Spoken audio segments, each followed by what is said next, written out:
Today, we share two remarkable success stories demonstrating the power of listening and reading in English as a foreign language education. These stories, where two people received optimal input in both listening and reading and were free from the pressures of traditional methods, are a testament to the potential of our proposed approach, pure, optimal, unified input. Story listening GSSR recognizes the importance of early exposure to stories in English as a foreign language in educational settings. Currently, the approach used in schools is eclectic, employing methods based on two contradicting theories and requiring students to work on all four skills equally and simultaneously.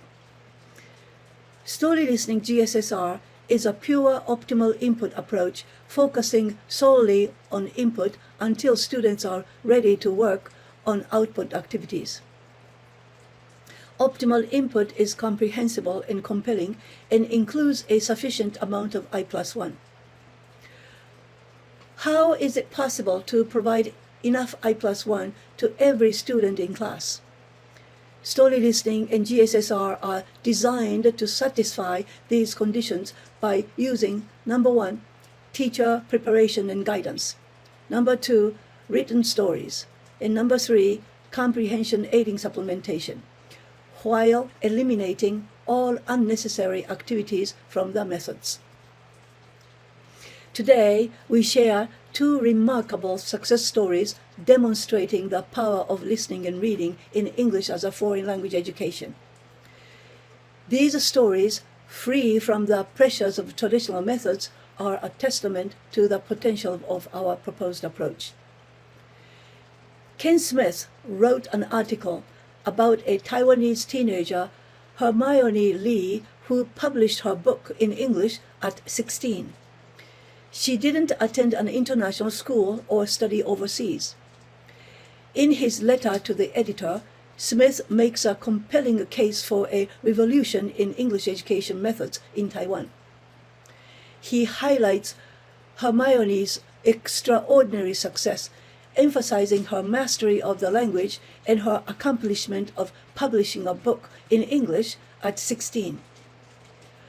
Hermione's love for reading and writing was sparked through early exposure to stories.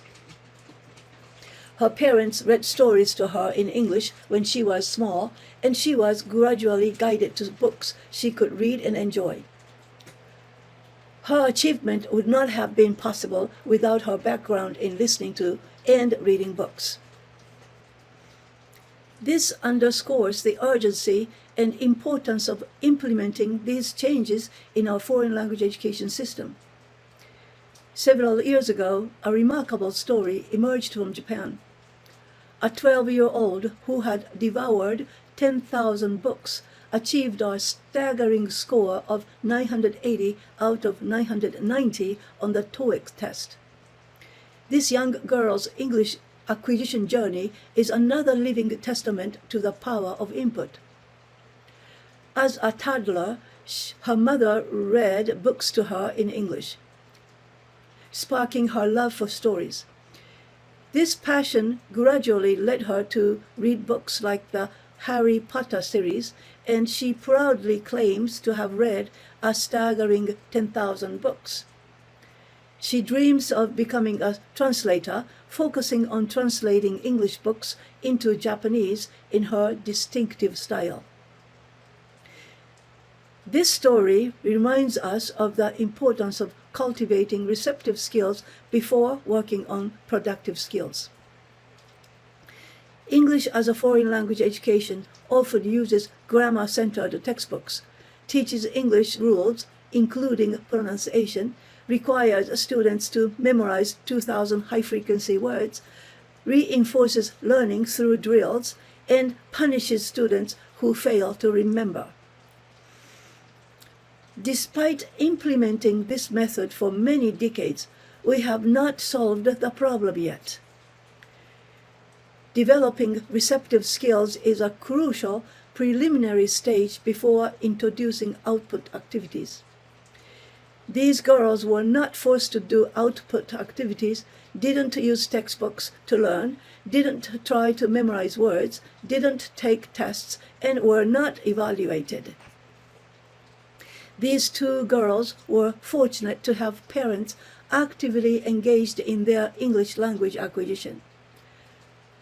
Not every child is as privileged to have parents who read to them in English daily, provide English books, or take them to a library with a rich collection of English literature.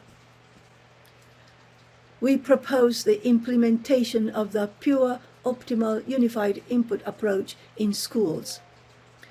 If teachers tell hundreds of stories in English during classes, when the school library has plenty of easy, interesting English books, and when the teacher shows them which books to read and what books to read next and guides them to books, soon students will become self-selected readers.